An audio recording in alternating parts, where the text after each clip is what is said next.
નમસ્કાર મિત્રો સ્વાગત છે તમારું અમારી યુટ્યુબ ચેનલમાં। આપની સાથે હું છું પિનલગીરી ગોસ્વામી। આજના વેધર એનાલિસિસમાં વાત થશે આજે તારીખ 27 જુલાઈથી લઈને 10 ઓગસ્ટ સુધી ગુજરાતમાં કેવું રહેશે હવામાન। અત્યારે વહેલી સવારથી જ ગુજરાતમાં વરસાદની શરૂઆત થઈ ગઈ છે। મિત્રો આજે તારીખ 27 છે તો આજે ઉત્તર ગુજરાત, મધ્ય ગુજરાત અને દક્ષિણ ગુજરાતના અનેક ભાગોમાં વરસાદ શરૂ થઈ ગયો છે।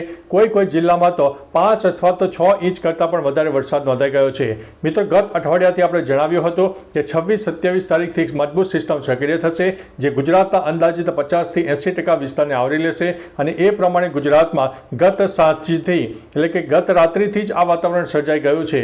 મહત્વનું છે કે આજે તારીખ 27 જુલાઈ છે તો આજે બનાસકાંઠા, સાબરકાંઠા, મહેસાણા, પાટણ, અરવલ્લીના અનેક ભાગોમાં ભારે વરસાદ થાય જ્યારે મધ્ય ગુજરાતમાં મહીસાગર, દાહોદ, પંચમહાલ, ખેડા, આણંદ, ભરૂચ, નર્મદા અને છોટાઉદેપુરના પણ કોઈ વિસ્તારમાં ભારે વરસાદ તો કોઈ જગ્યાએ હળવા મધ્યમ વરસાદની શક્યતા છે।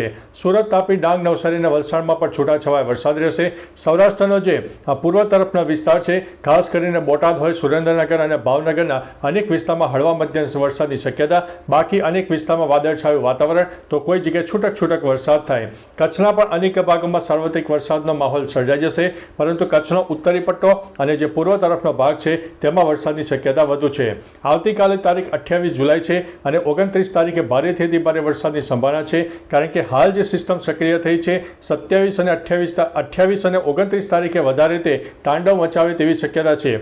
28 અને 29 તારીખે ખાસ બનાસકાંઠા, સાબરકાંઠા, મહેસાણા, પાટણ અને અરવલ્લીના અનેક ભાગોમાં ભારેથી અતિ ભારે વરસાદ થાય। કોઈ વિસ્તારમાં તો 6 ઇંચથી લઈને 10 ઇંચ કરતાં પણ વધારે વરસાદ થાય। મધ્ય ગુજરાતના અનેક ભાગો જેમાં મહીસાગર, દાહોદ, પંચમહાલ, છોટાઉદેપુર, નર્મદા સહિત અનેક વિસ્તારમાં ભારે વરસાદની સંભાવના જ્યારે ખેડા, અમદાવાદ, આણંદ, વડોદરા અને ભરૂચમાં છૂટાછવાયા સ્થળોએ મધ્યમ વરસાદની શક્યતા। સુરત, તાપી, ડાંગ, નવસારી અને વલસાડમાં પણ છૂટાછવાયા વરસાદ ચાલુ રહેશે। આગામી મિત્રો કહી શકાય કે સૌરાષ્ટ્ર અને કચ્છમાં પણ સાર્વત્રિક વરસાદનો માહોલ રહેશે પરંતુ સૌરાષ્ટ્રમાં ઉત્તર ગુજરાત અને પૂર્વ ગુજરાતનો જે ભાગ છે તેની સરખામણીમાં ઘણો બધો ઓછો વરસાદ નોંધાય। ટૂંકુને ટચ મિત્રો આગામી 3-1 દિવસ આપણા માટે થોડું વધારે એલર્ટ રહેવા જેવી પરિસ્થિતિ છે। અત્યારે નદીઓમાં જળસ્તર વધી રહ્યું છે, ડેમમાં પણ સારામાં સારા પાણીની આવક થઈ રહી છે એટલે નદી કિનારાના વિસ્તારો હોય, તટીય વિસ્તારો હોય તે લોકો થોડા સાવચેત રહેજો, એલર્ટ રહેજો। ફક્ત ગુજરાતનો જ વરસાદ નહીં પરંતુ ઉપરવાસમાં થયેલા વરસાદને કારણે જળસ્તરમાં નોંધપાત્ર વધારો થશે। મિત્રો આગામી તારીખ 31 જુલાઈથી આ જે સિસ્ટમ છે ધીમે ધીમે નબળી પડશે અને તારીખ 5 ઓગસ્ટ સુધી આ સિસ્ટમ ઘણી બધી નબળી પડી જશે અને એક વરાપનો રાઉન્ડ પણ આવી શકે તેવી સંભાવના છે।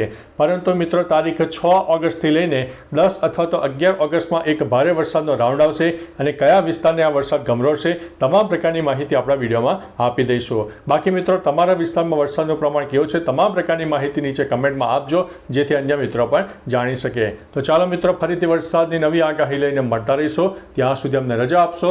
નમસ્તે।